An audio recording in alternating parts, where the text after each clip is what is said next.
Captain Dong-Su gazed at the enormous wreckage, drifting silently in space before his vessel. The new Sol had been on its journey for 3 months since departing Earth's solar system.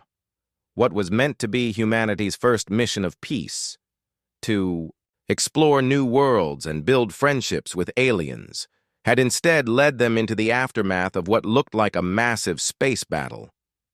"Boram, can you repair the navigation array?" Dong-Su asked his chief engineer. She was already buried under the consoles with her toolkit. "Give me 20 minutes, Bo-Ram replied, voice muffled from below. "Whatever struck us scrambled. All the systems." "Good. I'll start the manual reset." At the comms station, Haiyan Wu worked to filter the distorted signals bleeding from the wreckage. Static filled the bridge, though faint voices in alien dialects occasionally broke through. Beside him, Dr. So-Young tapped on her translation device, trying to decode the chatter. "Captain," she spoke up sharply, "I think I'm piecing some of this together. These wrecks belong to something called the Galactic Dominion, and, from what I can tell, they've just lost a major battle." Dong-Su's brow furrowed. "Lost to whom?" "A faction named the Free Worlds Coalition. According to these transmissions, the Dominion's unbeatable fleet was wiped out only 3 days ago. The aliens don't sound happy about it." Dong-Su leaned over the display as the translation program continued struggling with syntax. But the meaning was unmistakable. A vast empire had suffered its first true defeat in over a millennium. Their once unstoppable armada now floated in ruins around the new Sol. "Invincible fleet, huh?" Haiyan Wu scoffed. "Looks unstoppable, all right." Bo-Ram slid out from beneath the panel, dusting her hands. "Navigation's restored, Captain. But we're not alone. 3 large ships are closing in from the far side of the wreck." The view screen lit up as 3 looming warships glided from behind a shattered station. They were monstrous, adorned with jagged armor and cruel designs. Crimson lights glowing like predatory eyes, they advanced on the new Sol with the deliberate patience of hunters. "Real welcoming," Haiyan Wu muttered dryly. So Young's translator beeped with a new message.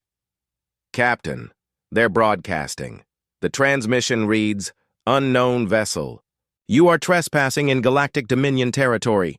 Prepare to be boarded and interrogated. Any resistance will result in destruction.'" The crew exchanged uneasy looks. Dong-Su scratched the back of his head. "Well, that's not exactly hospitable." "Channels open, Captain," Haiyan Wu confirmed. Dong-Su straightened and spoke firmly.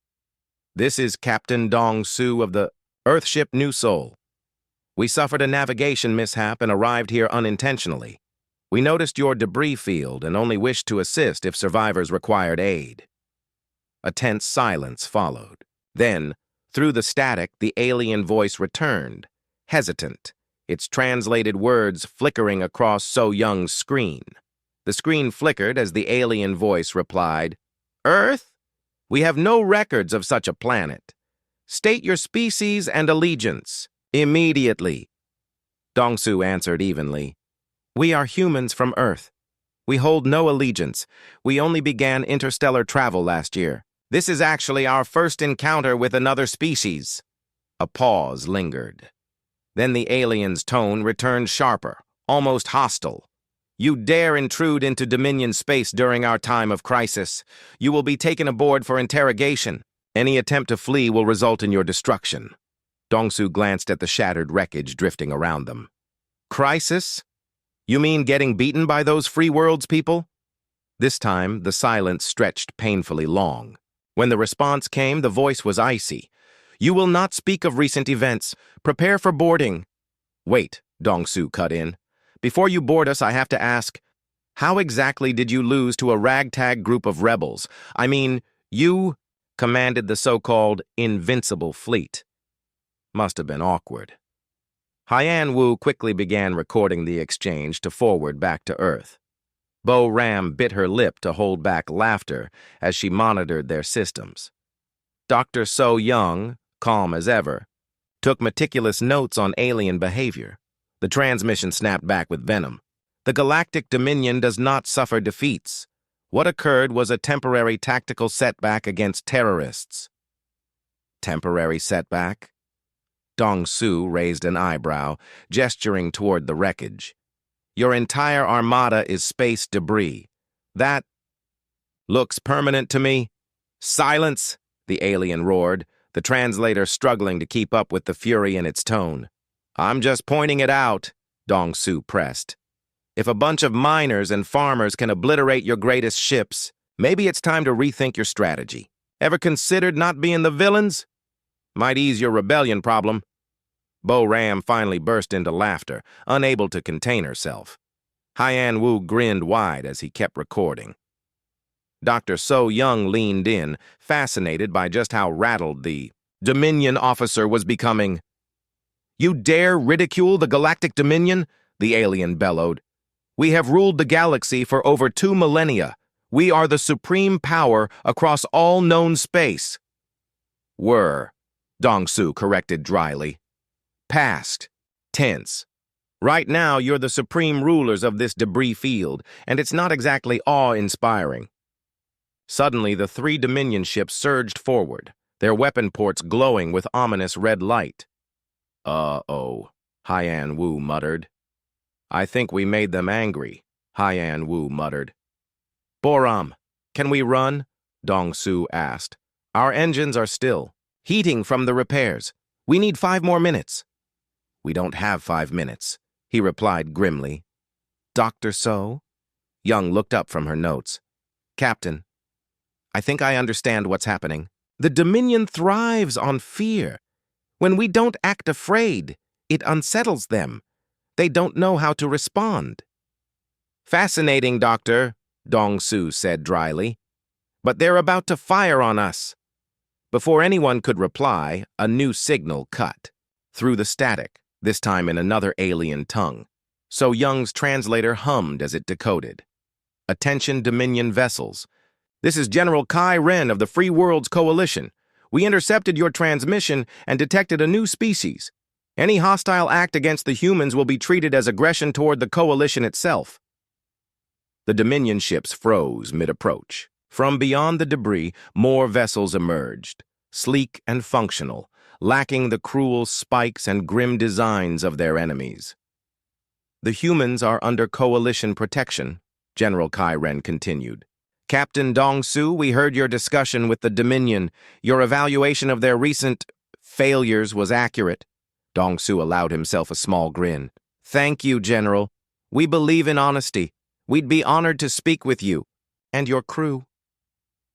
Then I invite you aboard my command ship, Kai Ren said warmly. That sounds far preferable to an interrogation, Dong-Su answered, casting a glance at the Dominion fleet. The Dominion commander's voice hissed back, furious. The humans trespassed into our territory. They are our prisoners. Your space? Kai Ren chuckled. Admiral Thevor, after your humiliating defeat, Dominion claims here are in dispute. The humans' only crime is telling the truth. Dong-Su leaned closer to the mic, smiling wider. Admiral Thevor, was it? Sorry about your fleet. You will pay for your insolence, human, the Admiral roared. With what? Dong-Su shot back. Threatening letters? We just got here, and already you're proving to be terrible hosts. That's bad customer service. Even through static, General Kai Ren's amusement was clear. Captain Dong-Su, I believe you and your crew will fit well among us. Admiral Thevor, you are outnumbered and outgunned again. Withdraw before you add another embarrassment to your record. Slowly, the 3 Dominion warships retreated.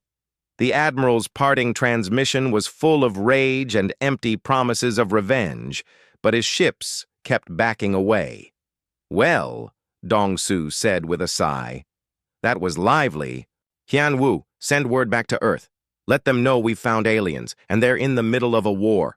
Also note that one side is far more reasonable than the other. Already transmitting, Captain. Earth's going to love this recording. Haiyan Wu said, grinning. Dr. So Young kept scribbling in her notebook. This is extraordinary. We've stumbled into an interstellar conflict simply by being ourselves. Bo-Ram rose, wiping grease from her hands.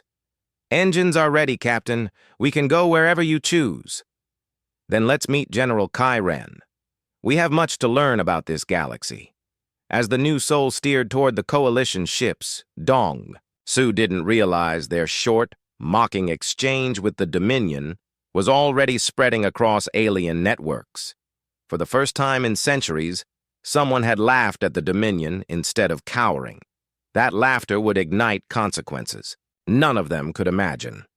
Meanwhile, Admiral Thevor paced his flagship in seething rage. On the bridge of his flagship, Eternal Dominance, Admiral Thevor stalked back and forth, claws clicking angrily against the metal deck. The recording of the human ship's transmission had already spread across Dominion channels.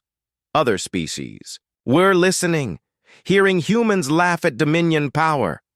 Overlord Vexar demands the humans be delivered to him immediately, his comms officer reported. He wishes to interrogate them personally. Good, Thevor growled. They will. Learn what happens to those who mock the Dominion. Meanwhile, aboard the New Soul, the tone was far different.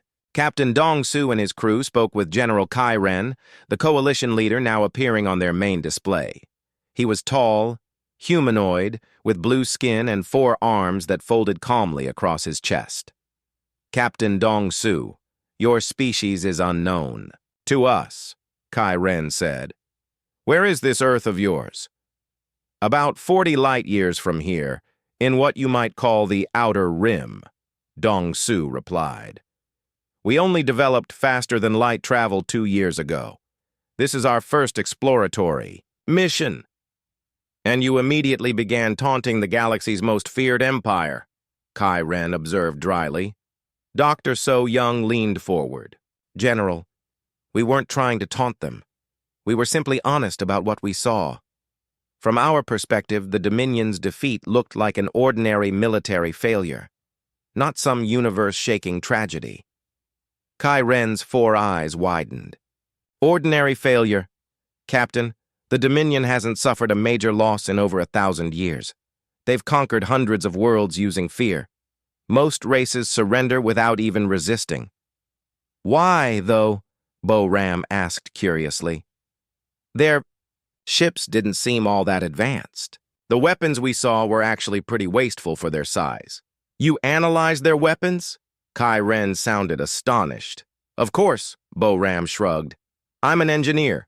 Those energy cannons lose about 60% of their power to flashy visual effects. They're designed to intimidate, not actually function efficiently.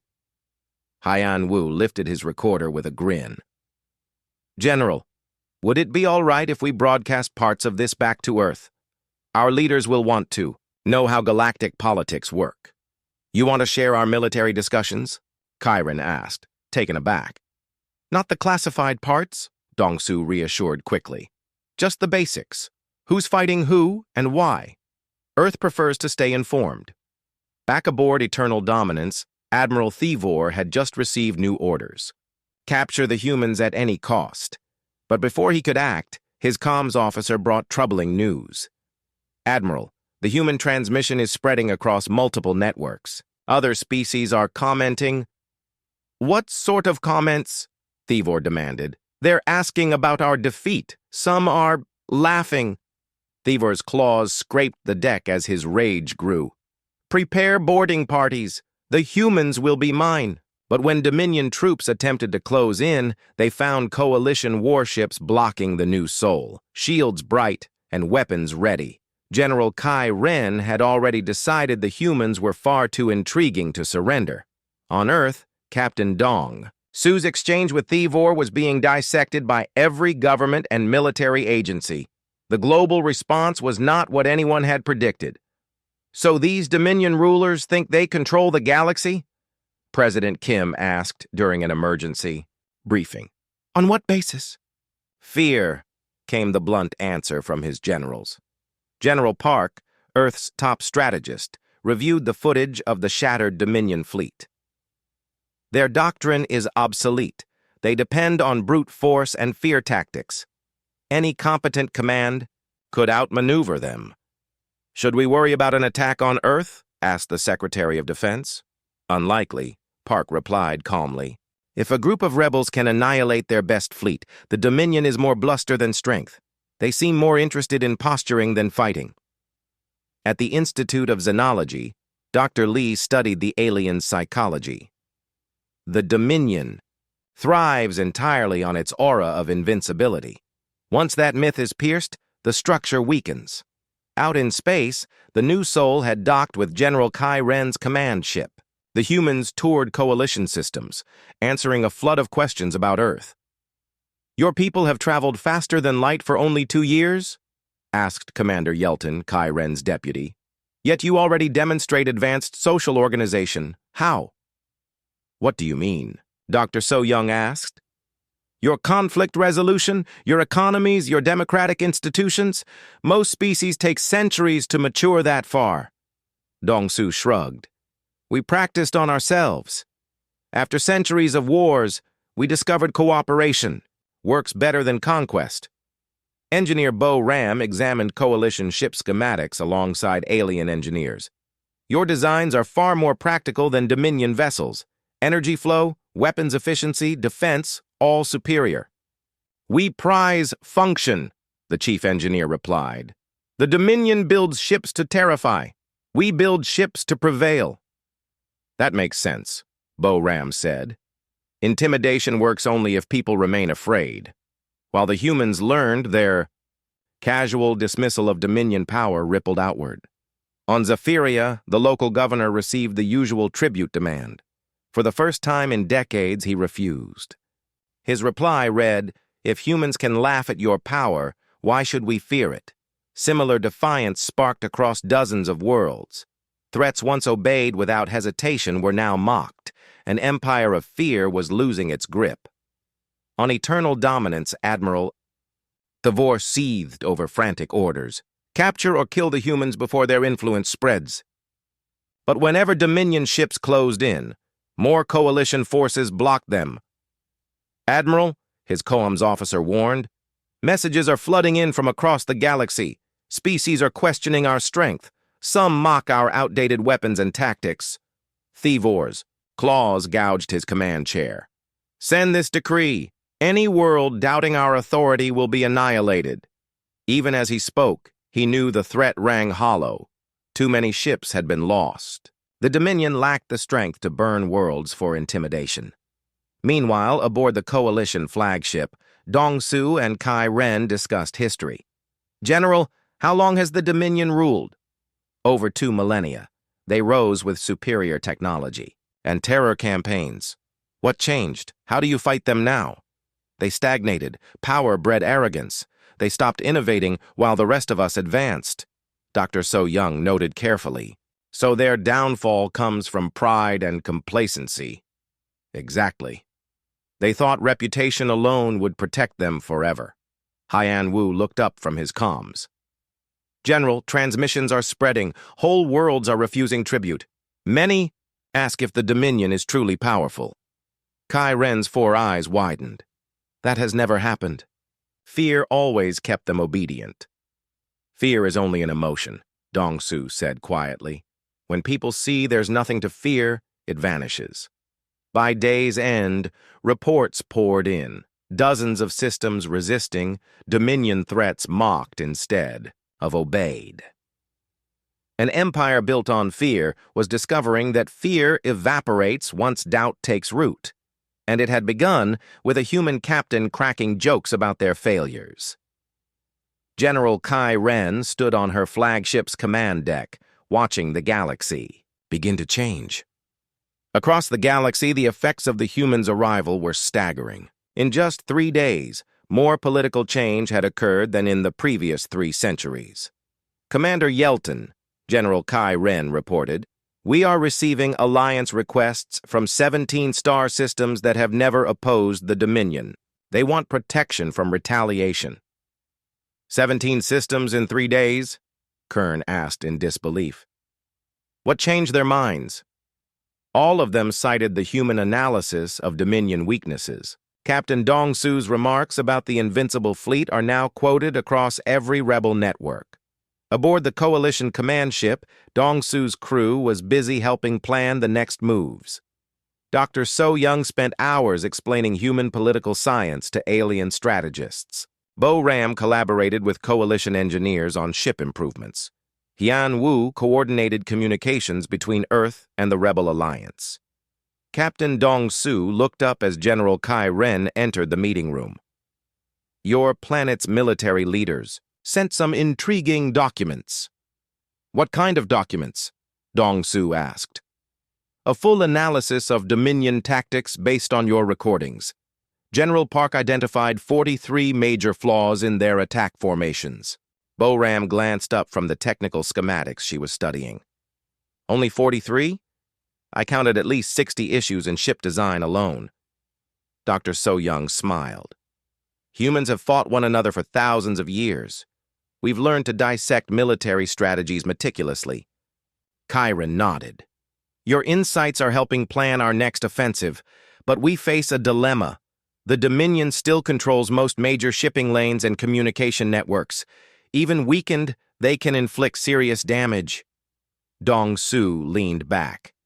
General, can I ask, why fight them? They enslaved our worlds and plunder resources, Kai Ren replied. And what do you hope to replace them with?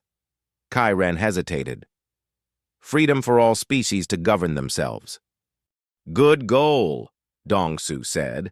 But how will you organize interstellar trade and communication? Resolve disputes?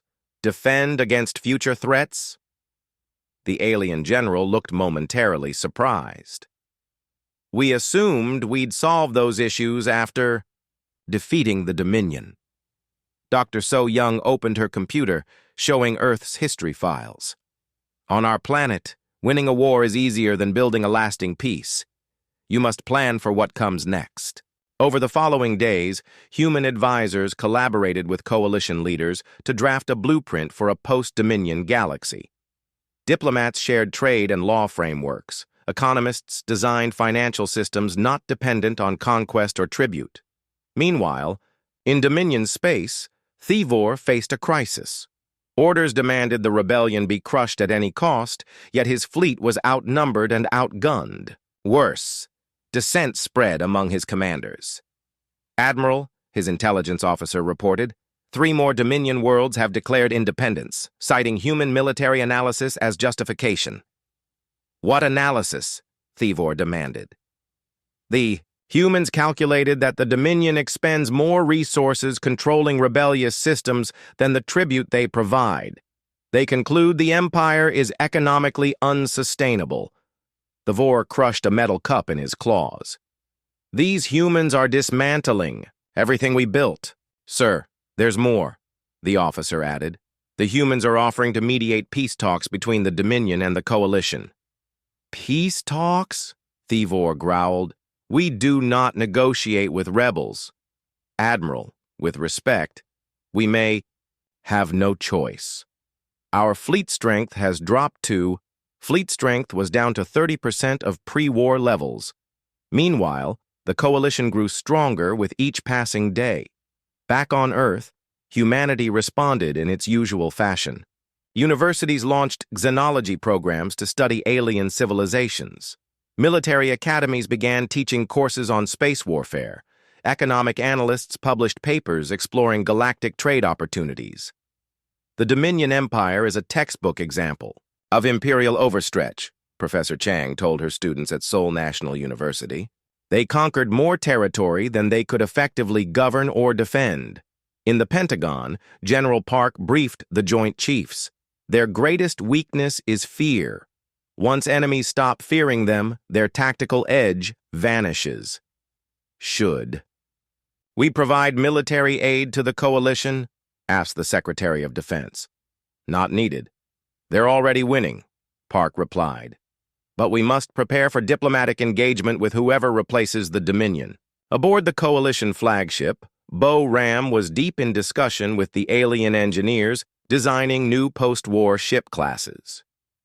Your engineering principles are very practical, said Chief Engineer Zeman. We focused so long on matching Dominion. Firepower that we neglected efficiency and cost-effectiveness. The best weapons are those you can afford to build and maintain, Bo-Ram replied. The Dominion's massive ships demanded huge crews and resources. Earth navies learned long ago, many small, efficient ships beat a few enormous, expensive ones. Dr. So Young worked with coalition leaders on creating a new galactic governance structure. The key is balancing local autonomy with central coordination, she explained. Like your United Nations on Earth? Kai Ren asked. A similar concept, but more effective. We've learned from mistakes, So Young said. As word of these discussions spread, more worlds joined the coalition. The Dominion's iron grip began cracking as species learned they no longer needed to obey. On Zerion, Governor Mechar received the usual Dominion tribute demand. For the first time, he replied with refusal. According to human economic analysis, our planet produces more than we send to the Dominion. We're investing locally. Similar decisions followed on dozens of worlds. The Dominion's tribute-dependent economy was collapsing. At last, Overlord Vexar, supreme ruler of the Galactic Dominion, resolved to intervene personally. He sent a direct message to the coalition. Fleet General Kai Ren, surrender the human.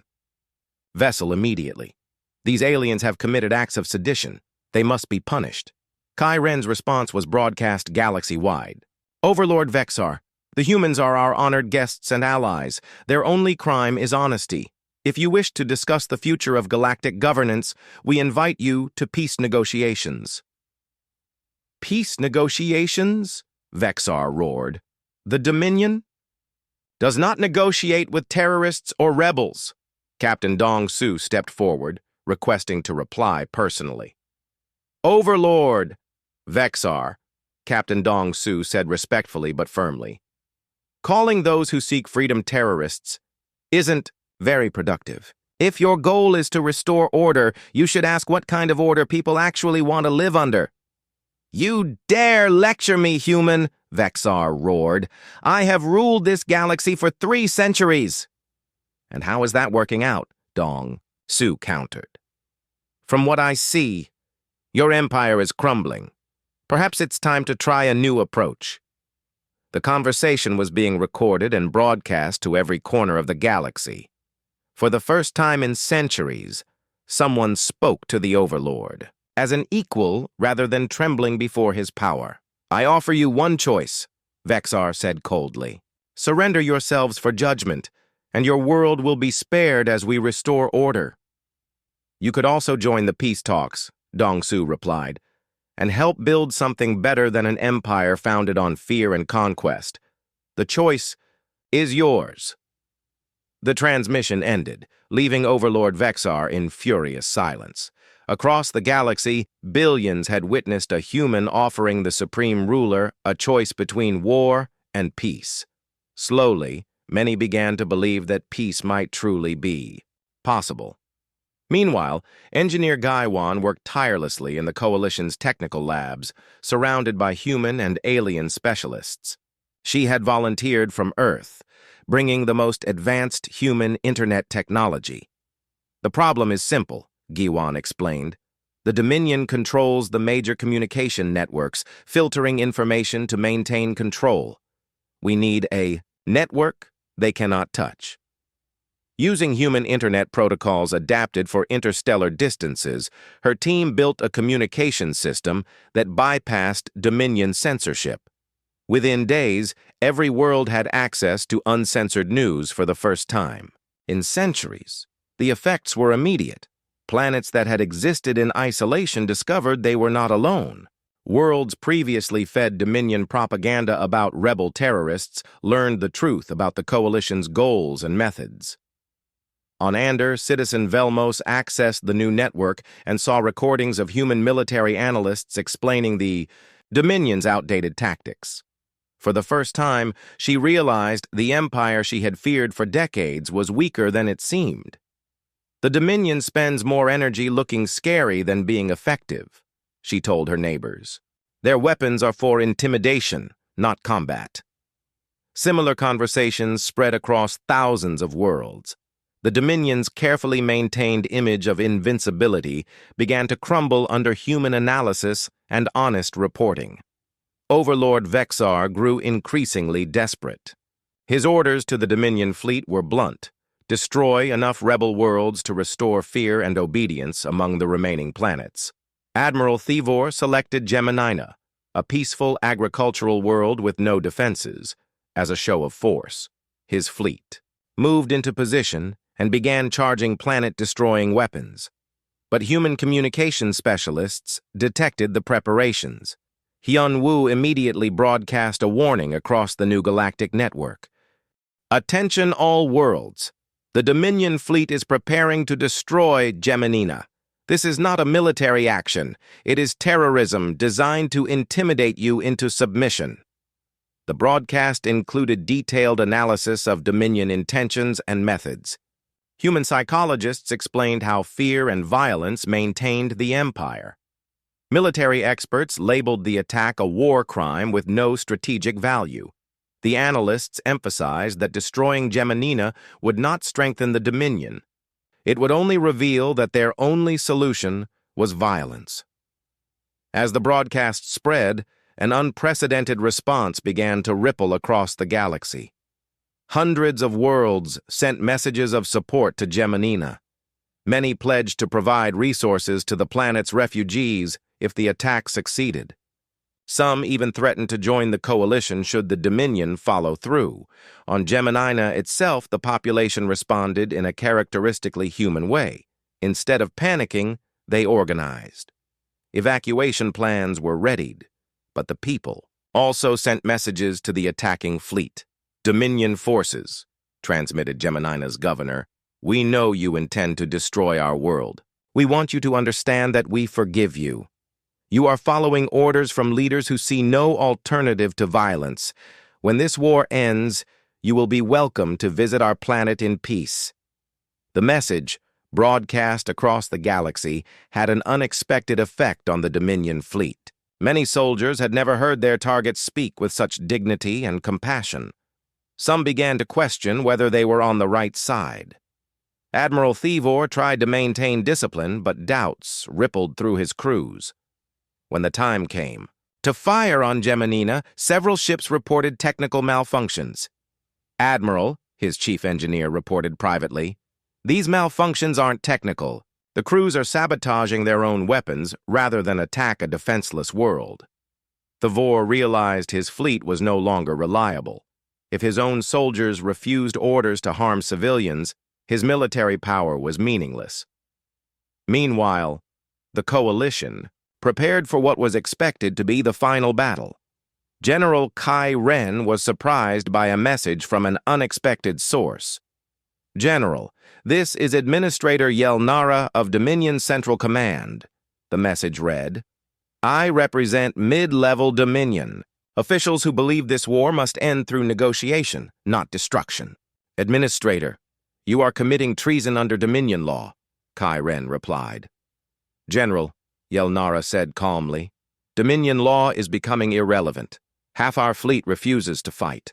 Most worlds are in rebellion, and our economy is collapsing.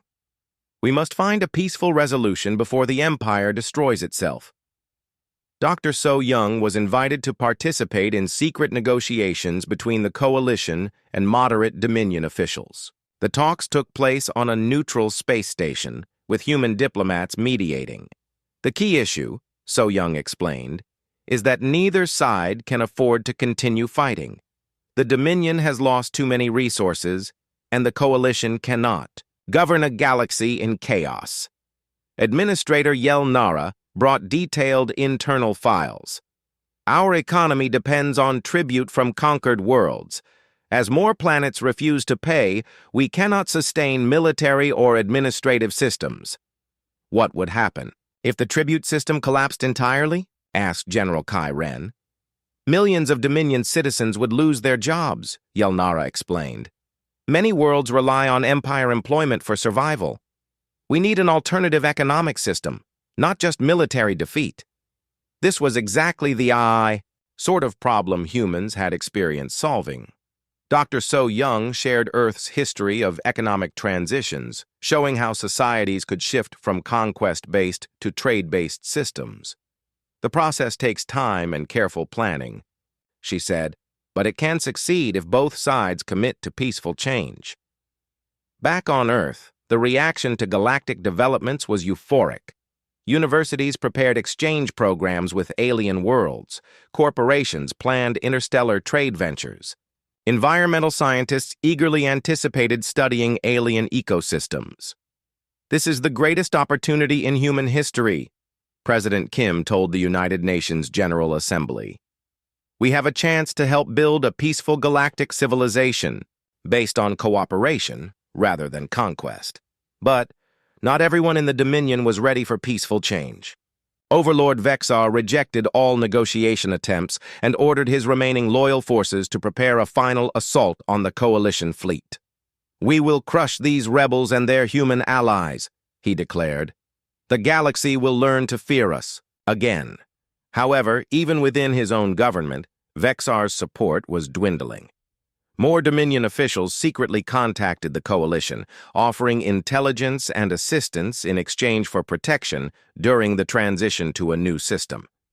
Commander Stos, one of the Dominion's most seasoned military leaders, sent a private message to General Kai Ren. "General, many of us in the Dominion military are exhausted from fighting wars we cannot win for goals we no longer believe in.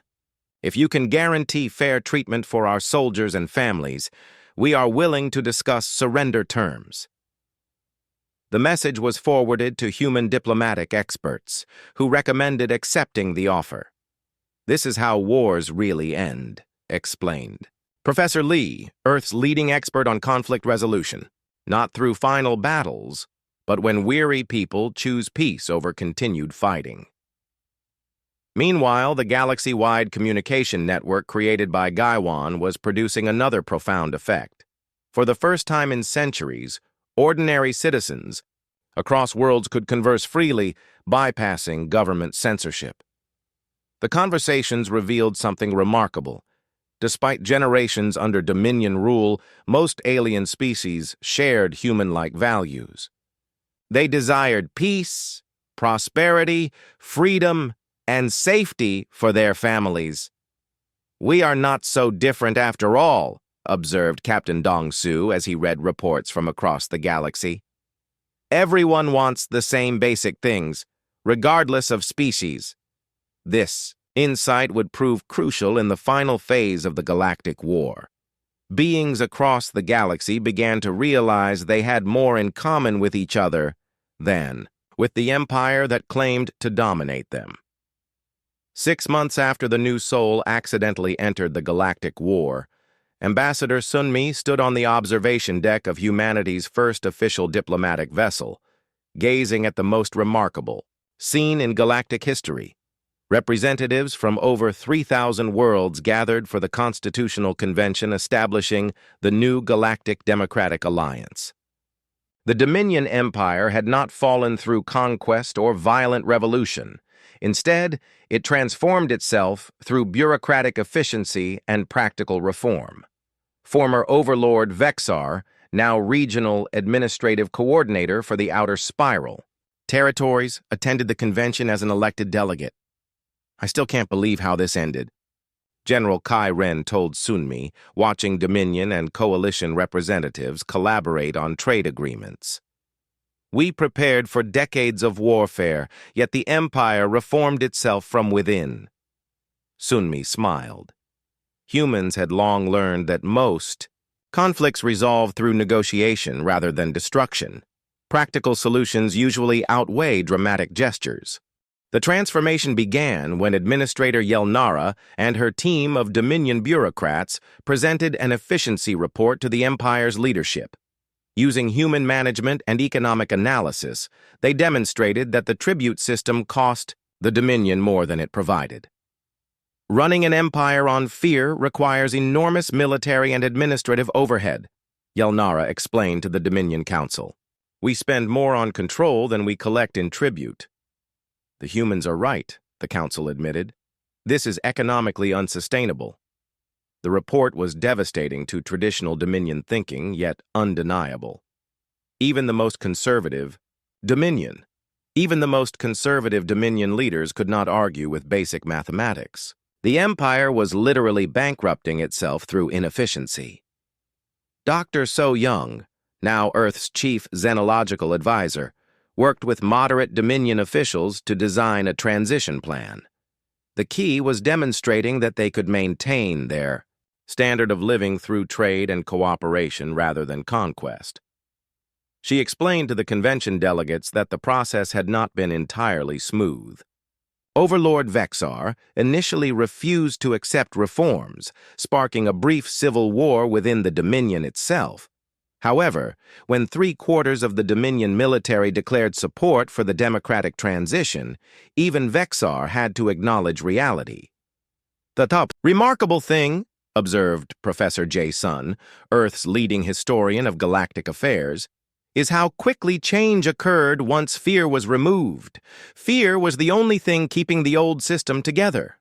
Captain Dong Su, now promoted to admiral and commanding Earth's modest but growing space fleet, helped organize the new Galactic Defense Forces.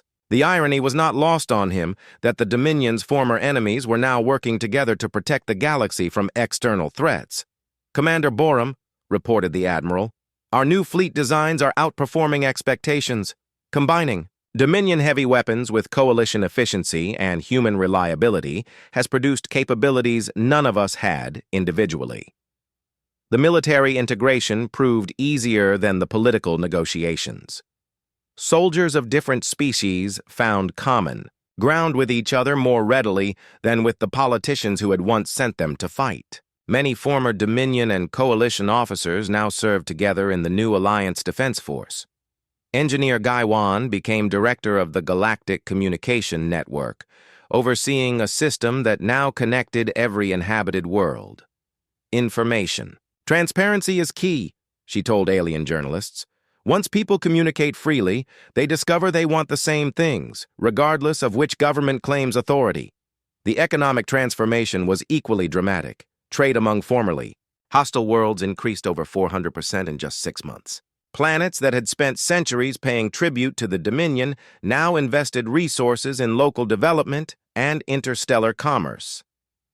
"The galaxy's total economic output has doubled since the war," reported Dr. Minho, Earth's representative, to the new Galactic Economic Council. "Cooperation generates far more wealth than conquest ever did. Culturally, the effects were extraordinary. Travel restrictions lifted, communication barriers removed, and species discovered shared interests and values. Art, music, literature, and philosophy circulated across the galaxy for the first time in millennia.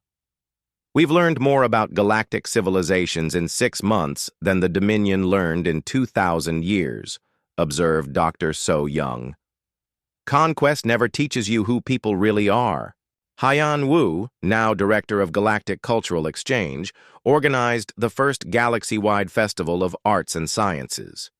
Every species contributes something unique, he explained. Zeridians have amazing music. Alarians are master architects. Former Dominion core worlds preserve incredible historical archives. We are richer when knowledge is shared, not hoarded. The Constitutional Convention itself was a model of efficiency. Using human diplomatic techniques combined with alien consensus methods, delegates resolved complex issues that would have taken years under the old system. "The new government is simple," Ambassador Sunmi explained to Earth leaders. "Local, autonomy for individual worlds, regional councils for star systems, and a galactic assembly for issues affecting everyone.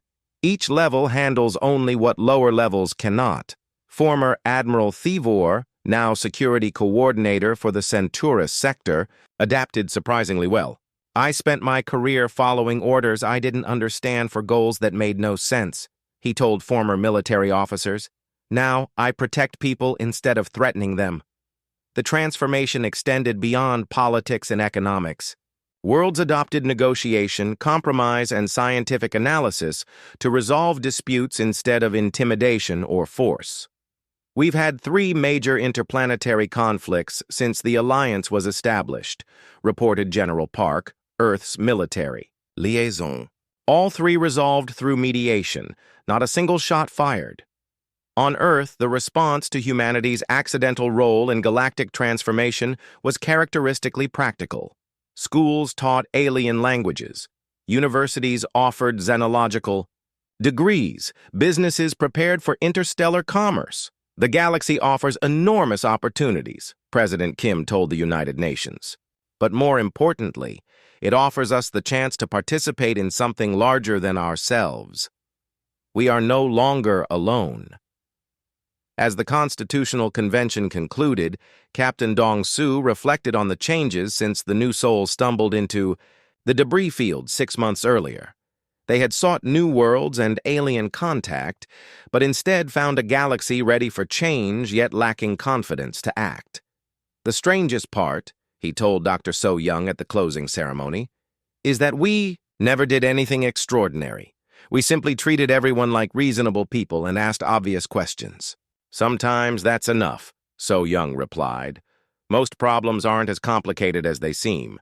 People just need permission to admit that simple solutions can work. General Kai Ren, now the first elected president of the Galactic Democratic Alliance, gave the closing address. 6 months ago, we lived under fear and division. Today, we build a civilization based on cooperation and respect. We could not have done this without our human friends, who showed us that even the mightiest empire is just people making decisions. When those people choose differently, everything changes. As delegates returned to their home worlds to implement the new galactic government, Ambassador Sunmi filed her final report to Earth. Humanity's greatest contribution to Galactic. Civilization is not technology or military tactics. It is our refusal to be awed by pompous authority and our insistence on treating complex problems as solvable puzzles. The galaxy is far more reasonable than anyone imagined.